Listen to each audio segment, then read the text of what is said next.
नमस्कार दोस्तों, आपका मेरे YouTube channel KRD A1 voice में स्वागत है।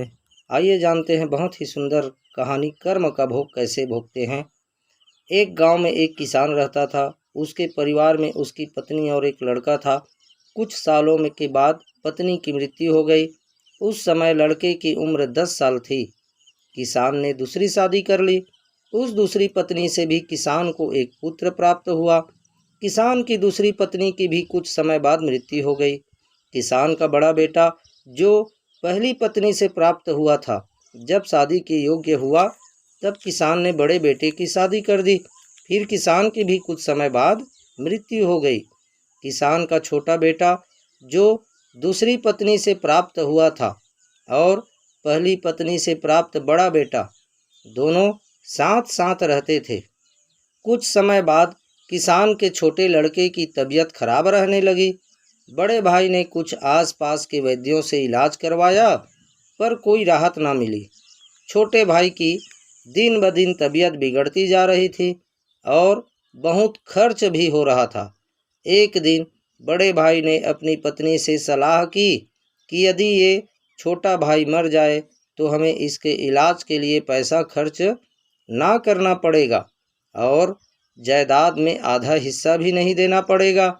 तब उसकी पत्नी ने कहा, क्यों न किसी वैद्य से बात करके इसे जहर दे दिया जाए, किसी को पता भी ना चलेगा, किसी रिश्तेदारों में भी कोई शक ना करेगा कि बीमार था, बीमारी से मृत्यु हो गई। बड़े भाई ने ऐसे ही किया। एक वैद्य से बात की कि आप अपनी फीस बताओ, ऐसा करना, मेरे छोटे भाई बीमार है और उनको दवा के बहाने से जहर देना है। वैद्य ने बात मान ली और लड़के को जहर दे दिया और लड़के की मृत्यु भी हो गई।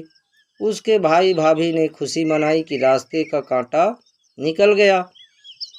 अब सारी संपत्ति अपनी हो गई। उसका अंतिम संस्कार कर दिया गया। कुछ महीनों के पश्चात उस किसान के बड़े लड़के की पत्नी को लड़का हुआ। उन पति पत्नी ने खूब खुशियां मनाई। बड़े ही लाड़ प्यार से लड़के की परवरिश की। कुछ ही गिने वर्षों में लड़का जवान हो गया। उन्होंने अपने लड़की की भी शादी कर दी। शादी के कुछ समय बाद अचानक लड़का बीमार रहने लगा। माँ बाप ने उसके इलाज के लिए बहुत वैद्यों से इलाज करवाया।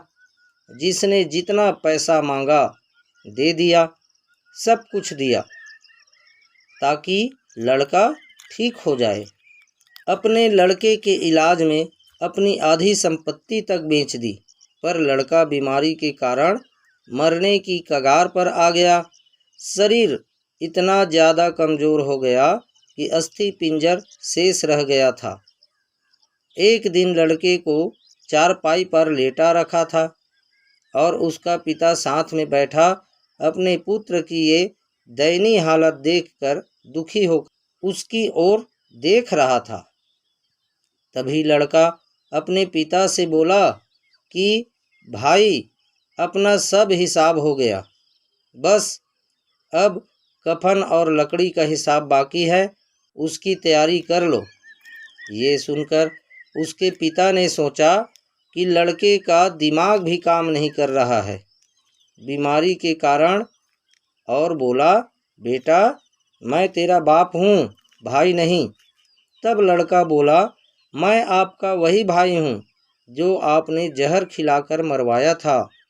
जिस संपत्ति के लिए आपने मरवाया था, मुझे अब वो मेरे इलाज के लिए आधी बिक चुकी है, आपकी शेष है, हमारा हिसाब हो गया। तब उसका पिता फूट फूट कर रोते हुए बोला कि मेरा तो कुल नाश हो गया, जो किया मेरे आगे आ गया, पर तेरी पत्नी का क्या दोष है जो इस बेचारी को जिंदा जलाया जाएगा। उस समय सती प्रथा थी, जिसमें पति के मरने के बाद पत्नी को पति की चिता के साथ जला दिया जाता था। तब वो लड़का बोला कि वो वैद्य कहाँ है जिसने मुझे जहर खिलाया था। तब उसके पिता ने कहा कि आपकी मृत्यु के 3 साल बाद वो भी मर गया था। तब लड़के ने कहा कि ये वही दुष्ट वैद्य आज मेरी पत्नी रूप में है। मेरे मरने पर इसे जिंदा जलाया जाएगा।